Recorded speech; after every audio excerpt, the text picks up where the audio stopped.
नमस्कार दोस्तों, मैं स्वामी चंद्रशेखर होंगे आपका अपने यूट्यूब चैनल पे स्वागत करता हूँ। हम देखेंगे गोल्ड और सिल्वर का एनालिसिस।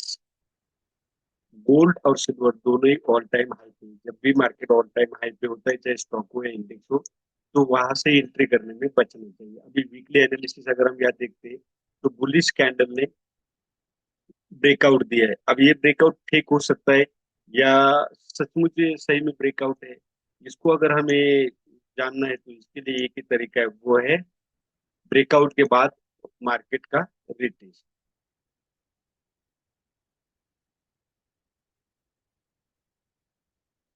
अब यहाँ पे जो सपोर्ट है वो 1.17 का है। अब ऐसे कंडीशन में जब भी हमें मार्केट में एंट्री करना होता है, तभी जब भी कोई करेक्शन आता है तब हमने एंट्री करनी है। तब तक मार्केट में हमने ऑल टाइम हाई के पास मार्केट से दूर रहना है, चाहे वो कमोडिटी हो या इक्विटी हो। इसका कारण ये होता है कि यहाँ से जो सेलर्स एक्टिव हुए थे, हो सकता है यहाँ से भी सेलर्स दोबारा एक्टिव हो, क्योंकि यहाँ पे बड़ी मात्रा में कोई बड़ी क्वांटिटी जो मार्केट के प्लेयर्स होते हैं, बड़े बड़े म्यूचुअल फंड हो, इंश्योरेंस हो, ये सब लोग यहाँ पे सेलिंग साइड बैठ सकते हैं। तो हमें ऐसे कंडीशन में मार्केट को अपसाइड जाने देना है। यह आएगा फिर, या आवरली या डेली में वन डे का एक तरह का डब्ल्यू पैटर्न बनेगा, तब हमने यहाँ पे एंट्री करनी है। अब आरएसआई अगर आप यहाँ देखोगे तो आरएसआई में क्या हुआ है, यहाँ पे मार्केट का जो हाई है ये यहाँ पे ब्रेक हुआ है। आरएसआई देखो आप, प्रीवियस हाई से नीचे ही है, बल्कि ये अपसाइड होना चाहिए था। तो ऐसे कंडीशन में हो सकता है कि यहाँ कोई सेलर्स एक्टिव हो जाए। अब वनडे का अगर हम चार्ट इसमें देखेंगे तो वनडे में शूटिंग स्टार बनी है। शूटिंग स्टार कैंडल ये सेलर्स की होती है, लेकिन यहाँ पे ग्रीन होने की वजह से बायर्स की मात्रा थोड़ी ज्यादा है। फिर भी हो सकता है कि सेलर्स इसको नीचे ले जाए।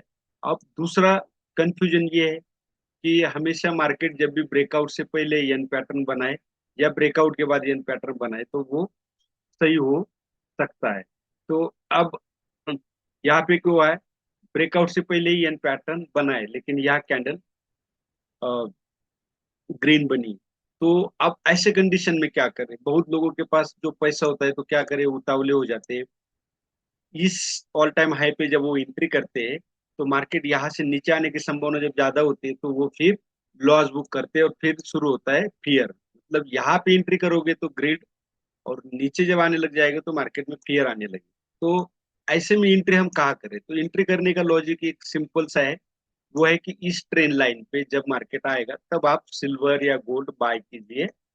चाहे वो आप डिजिटल कीजिए, म्यूचुअल फंड द्वारा, या गोल्ड ईटीएफ बाय कीजिए, या फिजिकल गोल्ड कीजिए। जब भी करना हो इस ट्रेंड लाइन पे कीजिए, वरना एक रिटेस्ट जो मैंने बोला है उसका इंतजार कीजिए, वो होगा इस तरह से, ऐसे। तो आप यहाँ पे स्टॉप लॉस छोटा होगा और आपका जो टारगेट है वो बड़ा होगा। तो ये हो गया आपका गोल्ड का। अब सिल्वर। सिल्वर में देखें, वीकली एनालिसिस में आपको क्या नजर आता है, ब्रेकआउट दिया। ब्रेकआउट में वॉल्यूम भी यहाँ पे देखोगे तो अच्छा था, और कैंडल भी बुलिश थी। मारो बाजू कैंडल इसको बोलते हैं, जहाँ कोई वीक ना हो या छोटी सी वीक हो तो मारो बाजू। अब यहाँ पे वीकली देखोगे तो एक तरह की शूटिंग स्टार बनी है, बॉडी थोड़ी बड़ी है। बॉडी बल्कि ये वीक से हाफ होनी चाहिए, तो ऐसा कुछ भी वीकली में नहीं है, तो इसको हम शूटिंग स्टार भी नहीं बोल सकते। लेकिन प्रेशर तो है सेलर्स का, हो सकता है या कोई सेलर्स ने सेलिंग किया हो। अब ऐसे कंडीशन में हम बाय का करें, तो बाय अगर करना हो तो सेम, ये जो यहाँ रिटेस्ट करने के बाद जो मैंने गोल्ड में भी बताया, सेम अब यहाँ एक डब्ल्यू पैटर्न बनने दीजिए, वन डे में या आवर में, तब हमने एंट्री करनी है। यहाँ पे वन डे की कैंडल हम यहाँ देखेंगे, जो बाहर के चार्ट, जो सिविल की प्राइस होती है बाहर की, तो उसमें और इसमें फर्क है। तो इसके साथ कंपेयर ना करें, ये ट्रेडिंग व्यू का चार्ट है एमसीएक्स का, तो वही मैंने यूज किया। अब यहाँ पे जो पैटर्न बना है, रेड कैंडल है, और red candle plus upside wick बहुत बड़ी है। तो अब ये पैटर्न तो कोई नहीं है, मैं ज्यादातर पैटर्न को विश्वास करता हूँ और प्रिफर करता हूँ। तो पैटर्न कोई भी नहीं है, अगर ये 2 लाख 2 का सिल्वर क्रॉस करता है तो अपसाइड आप ट्रेड करना है। लेकिन मेरा मानना है वही है, सेम यहाँ पे भी लागू है। यहाँ पे अगर आता है तब एंट्री कीजिए, वरना आपको एंट्री करने के लिए ये जो ट्रेंड लाइन है इसका इस्तेमाल, इस ट्रेन लाइन पे जब आएगा तब आप सिल्वर में एंट्री कर दी कीजिए। अदरवाइज आप थोड़ा सा यहाँ से दूर रहिए ऑल टाइम हाई के पास। अदरवाइज आप ग्रिड में आओगे, एंट्री करोगे, मार्केट नीचे आएगा, फिर आप फियर आ जाएगा, और फिर मार्केट से हमेशा के लिए दूर जाओगे। क्यों? क्योंकि आप बोलोगे मार्केट बुरा है। तो मार्केट बुरा नहीं, एंट्री करने का टाइमिंग सही होना चाहिए। तो ये था हमारा गोल्ड और सिल्वर का एनालिसिस।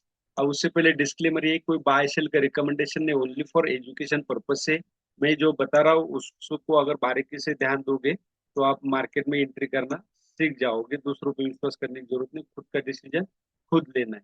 वीडियो अच्छा लगे तो लाइक शेयर और सब्सक्राइब जरूर कीजिए। धन्यवाद। जय हिंद, जय भारत।